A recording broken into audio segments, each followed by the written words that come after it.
السلام علیکم، کیسے ہیں کہانی گو کی فیملی؟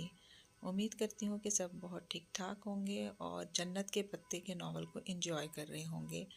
تو قصہ شروع کرنے سے پہلے چینل کو لائک، شیئر اینڈ سبسکرائب کرنا نہ بھولیے گا، اور کمنٹ سیکشن میں ضرور بتائیے گا کہ آپ کو کہانی کیسی لگی، اور اگر کچھ اور بھی آپ کوئی اور ناول کہانی سننا چاہتے ہیں تو ناول کا نام اور رائٹر کا نام ساتھ میں لکھ دیجیے گا کمنٹ میں، تو انشاءاللہ میں آپ کی ریکویسٹ پوری کرنے کی کوشش کروں گی۔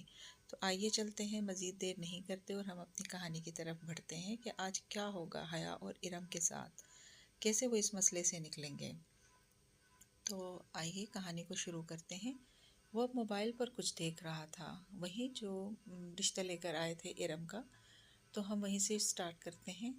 وہ اب موبائل پر کچھ دیکھ رہا تھا، کبھی اسکرین پر دیکھتا اور کبھی حیا اور ارم کے چہروں پر نظر ڈالتا۔ صاف ظاہر تھا کہ وہ کچھ ملانے کی صحیح کر رہا تھا۔ پھر ایک دم وہ اٹھا اور تیزی سے کمرے سے نکل گیا۔ ایک شرمندہ سی خاموشی نے سارے ماحول کو گھیر لیا۔ حیا نے سر جھکا دیا، اسے اپنا دل ڈوبتا ہوا سا محسوس ہوا تھا۔ وہ بہت بے چین سی بیٹھی، پاؤں اوپر صوفے پر سمیٹے، ہاتھ میں ریموٹ پکڑے وہ جھلائی ہوئی سی چینل بدل رہی تھی، مضطرب، بے بس و پریشان۔ اسمارٹ ٹی وی کی اسکرین پہ پورے میوزک کے ساتھ اشتہار چل رہا تھا۔ وہ غائب دماغی سے اسکرین کو دیکھ رہی تھی، جہاں موبائل کمپنی کے ساتھ غیر تصدیق شدہ سم کا استعمال قانوناً جرم ہے، PTA لکھا آ رہا تھا۔ جانے کب پاز کا بٹن اس سے دبا اور اشتہار وہیں رک گیا۔ اتنی دور بھٹکی ہوئی تھی کہ پلے بھی نہ کر سکی۔ دفتن دروازے میں فاطمہ بیگم کی شکل دکھائی دی۔ وہ تھکی تھکی سی اندر داخل ہو رہی تھی۔ حیا ریموٹ پھینک کر تیزی سے اٹھی۔ کیا بات تھی؟ سائمہ تائی نے کیوں بلایا تھا؟ ارم کے رشتے کے لیے جو لوگ اس دن آئے تھے انہوں نے انکار کر دیا، حالانکہ رشتہ مانگ چکے تھے، اور حیا کا دل بہت ڈوب کر ابھرا تھا۔ کیوں انکار کر دیا؟ اس کو اپنا سانس رکتا ہوا محسوس ہوا۔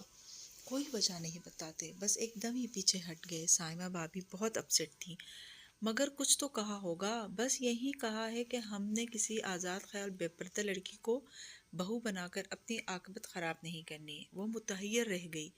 چند روز قبل سنا تائی کا فقرہ سماعت میں گونجا تھا، جب فرقان نے سختی کی کہ بھلا ایسی بے پردہ اور آزاد خیال لڑکی کو بہو بنا کر ہم نے اپنی آخرت بگاڑنی ہے، تب کہیں جا کر وہ مانا۔ کیا اس کو مکافات عمل کہتے ہیں؟ کیا دوسروں کی بیٹیوں پر انگلیاں اٹھانے والوں کے گھروں پہ وہی اٹھی انگلیاں لوٹ کر آتی ہیں؟ مگر وہ خوش نہیں ہو پائی۔ اگر بات کھل جاتی تو اصل بدنامی تو اسی کے حصے میں آتی۔ ارم کو تو شاید اس کی ماں حیا نے اسے بگاڑا ہے کہہ کر درمیان سے نکال لیتی، اور بات تو اب بھی کھل سکتی تھی۔ وہ ویڈیو تو اب بھی انٹرنیٹ پر موجود تھی، ٹی وی اسکرین پر اب بھی اشتہار رکا ہوا تھا۔ وہ بس خالی خالی نظروں سے اسے دیکھے گئی۔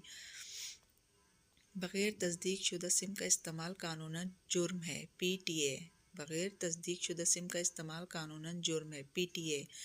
وہ بے خیالی میں تکتی سوچوں کی الجھن سے نکل کر ایک دم چونکی۔ بغیر تصدیق شدہ سم کا استعمال قانوناً جرم ہے، PTA۔ بجلی کا ایک کندہ سا اس کے ذہن میں لپکا تھا۔ اوہ خدایا، یہ خیال اسے پہلے کیوں نہیں آیا تھا؟ وہ ایک جھٹکے سے اٹھی اور باہر کی طرف لپکی۔ ارم! ارم! بہت زور سے چلاتے ہوئے حیا نے اس کے کمرے کا دروازہ کھولا۔ ارم موبائل پکڑے بیڈ پر بیٹھی تھی۔ دروازہ کھلنے پر گڑبڑا کر موبائل سائڈ پہ رکھا۔ کیا ہوا؟ ساتھ ہی ارم نے اپنا موبائل الٹا کر دیا تاکہ اسکرین چھپ جائے۔ سنو وہ… تبھی رشتے والی بات یاد آئی۔ اوہ آئی ایم سوری، ان لوگوں نے رشتے سے انکار کر دیا۔ وہ تو ویڈیو دیکھ کر کرنا ہی تھا، خیر جانے دو، اچھا ہی ہوا۔ وہ مطمئن تھی۔ ارم، تم نے کبھی موبائل کنیکشنز کے اشتہاروں میں وہ عبارت پڑھی ہے کہ غیر تصدیق شدہ سم کا استعمال جرم ہے؟ ہاں تو کیا تمہیں معلوم ہے کہ سم رجسٹر کروانا کیوں ضروری ہوتا ہے؟ کیوں؟ تاکہ کوئی سم کا غلط استعمال نہ کر سکے، چاہے وہ دہشت گردی کی واردات ہو یا کسی کو رانگ کالز کرنا۔ یہ سب سائبر کرائم کے تحت آتا ہے۔ Cyber crime? ارم نے پلکیں جھپکائیں۔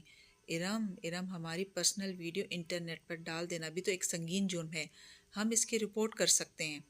مگر ہم کس کو رپورٹ کریں گے؟ وہ نیم رضامند ہوئی تو حیا نے جھٹ اپنا موبائل نکالا۔ PTA کو۔ دروازہ بند کرو، میں ہیلپ لائن سے نمبر لیتی ہوں۔ پی ٹی اے کی ہیلپ لائن کا نمبر آسانی سے مل گیا، مگر آپریٹر نے نہایت شائستگی سے یہ کہہ کر معذرت کر لی کہ اس طرح کے کیس کی سائبر کرائم یا کسی انٹیلیجنس کے سائبر سیل کو رپورٹ کرنا ہوگا۔ حیا نے ان سے ملک کی سب سے بڑی سرکاری سویلین ایجنسی کے سائبر کرائم سیل کا ای میل ایڈریس تو لے لیا، لیکن اب وہ متذبذب سی بیٹھی تھی۔ یہ انٹیلیجنس والے بڑے خطرناک لوگ ہوتے ہیں ارم، مگر اب یہ کرنا تو ہے نا، اور واقعی کرنا تو تھا۔ ارم نے لیپ ٹاپ کھولا اور پھر بہت بحث و تمہیز کے بعد انہوں نے ایک کمپلینٹ لکھی اور اس پتے پر بھیج دیا جو پی ٹی اے سے ان کو ملا تھا۔ بمشکل 10 منٹ گزرے تھے کہ حیا کا موبائل بجا۔ چمکتی اسکرین پر پرائیویٹ نمبر کالنگ لکھا آ رہا تھا۔ یہ کون ہو سکتا ہے؟ اس نے چمبے سے موبائل کان سے لگایا۔ ہیلو، دوسری جانب ذرا خاموشی کے بعد ایک بھاری گمبھیر آواز سنائی دی۔ السلام علیکم مس حیا سلیمان۔ جی آپ کون؟ میں میجر احمد بات کر رہا ہوں، سائبر کرائم سیل سے۔ آپ نے ہماری ایجنسی میں رپورٹ کی ہے، ہمیں ابھی آپ کی کمپلینٹ موصول ہوئی ہے۔ وہ جو کوئی بھی تھا بہت خوبصورت بولتا تھا، گہرا، گمبھیر مگر نرم لہجہ جس میں ذرا سی چاشنی بھری تپش تھی، گرم اور سرد کا امتزاج۔ مگر میجر احمد، میں نے کمپلینٹ میں اپنا نمبر تو نہیں لکھا تھا، وہ دک دک کرتے دل کے ساتھ کہہ رہی تھی۔ ارم بھی حیرت بھرے خوف سے اس کو دیکھ رہی تھی۔ جواباً وہ دھیرے سے ہنس دیا۔ نمبر تو بہت عام سی چیز ہے مس سلیمان، میں آپ کے بارے میں بہت کچھ جانتا ہوں۔ کیا یہی کہ آپ سلیمان اصغر کی بیٹی ہیں؟ آپ کے والد کی ایک کنسٹرکشن کمپنی ہے، آپ کا بھائی روہیل جارج میسن یونیورسٹی میں زیر تعمیر ہے، خود آپ انٹرنیشنل اسلامک یونیورسٹی میں LLB owner Shariah and law کے 5ویں سال میں ہیں، فروری میں آپ ایکسچینج پروگرام کے تحت استنبول جا رہی ہیں، غالباً سبانجی یونیورسٹی میں، اور پچھلے ہفتے اپنے کزن اور داور فرقان کی مہندی کی فنکشن پہ بننے والی ویڈیو کی انٹرنیٹ پہ اپلوڈنگ کو آپ نے رپورٹ کیا ہے۔ Is that right ma'am? وہ جو دم بخود سنتی جا رہی تھی بمشکل بول پائی۔ جی وہی ویڈیو۔ اب آپ کیا چاہتی ہیں؟ یہی کہ آپ اسے ویب سائٹ سے ہٹا دیں۔ اس کی آواز میں بہت بہت منت بھر آئی تھی۔ اوکے، اور کچھ؟ اور جن لوگوں کے پاس اس کی CD ہے وہ بھی۔ آگے اس کا گلا رند گیا۔ احساس توہین سے کچھ بولا ہی نہیں گیا۔ میں شہر کے ایک ایک بندے سے وہ ویڈیو نکلواؤں گا، آپ بے فکر رہیے۔ اور اسے لگا منو بوجھ اس کے اوپر سے اتر گیا ہو۔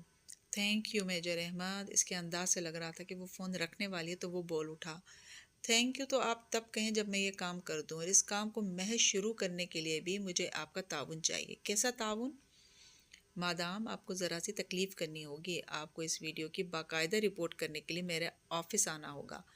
کیا؟ نہیں میں نہیں آ سکتی، وہ پریشانی سے ہکلا گئی۔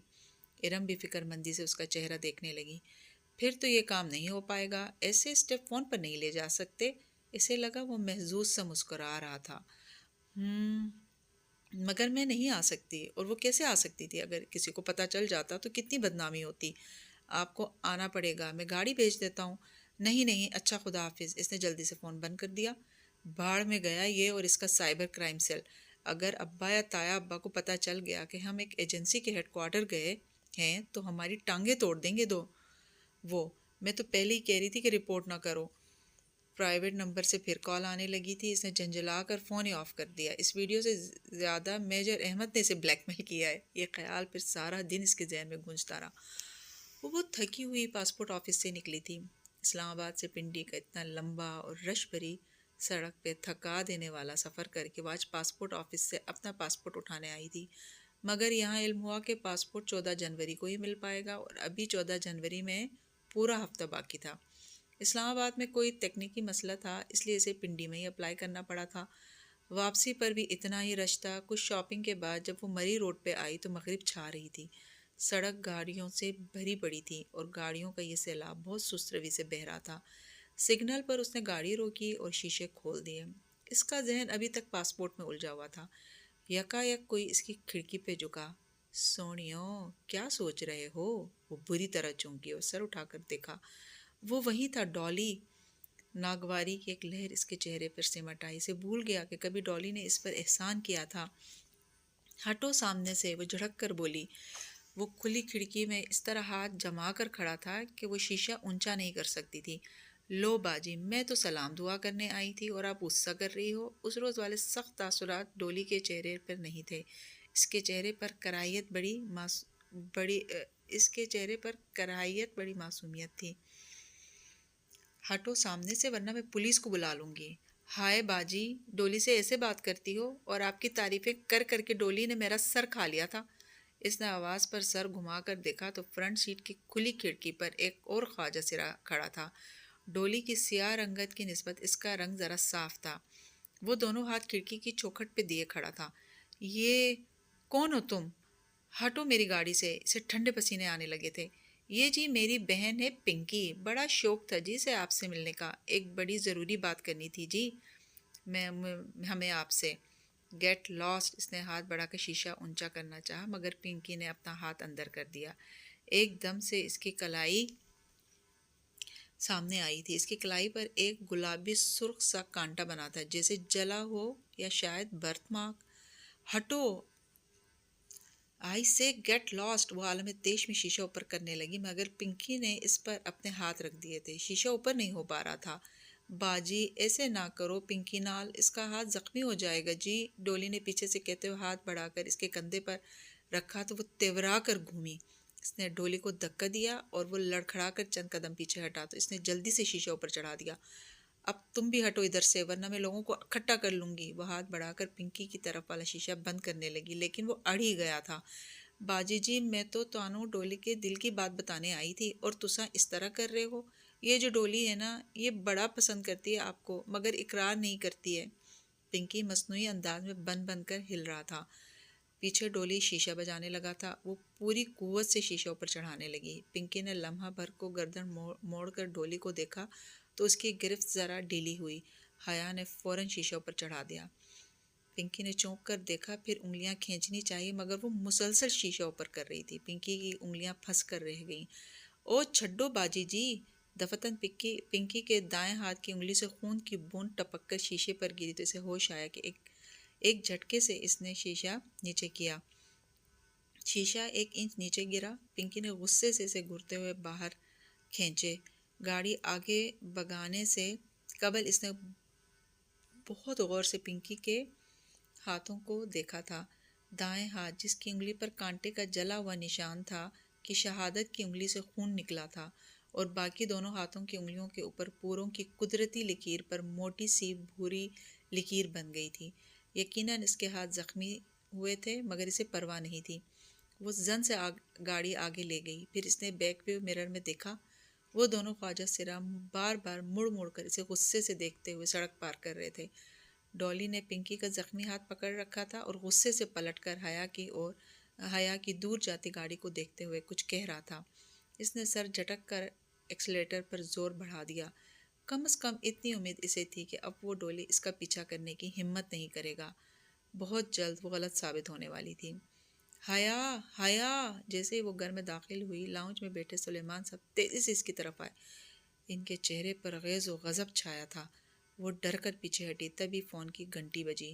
یہ ویڈیو تمہاری ہے؟ تم مجرے کرتی ہو؟ روہیل جو صوفے پر بیٹھا تھا یک دم اٹھا اور بہت سی ڈیز اس کی طرف اچھالی۔ وہاں سب موجود تھے، تایا فرقان، داور بھائی، روہیل، اور ایک طرف ارم زمین پر بیٹھی رو رہی تھی۔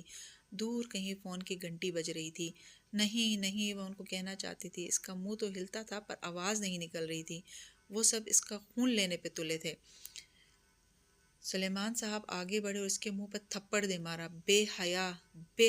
اسے تھپڑوں سے مارتے ہوئے سلیمان صاحب کہہ رہے تھے۔ ان کے لب ہل رہے تھے مگر ان سے آواز ڈولی کی نکل رہی تھی۔ وہ سلیمان صاحب نہیں ڈولی بول رہی تھی۔ السلام علیکم۔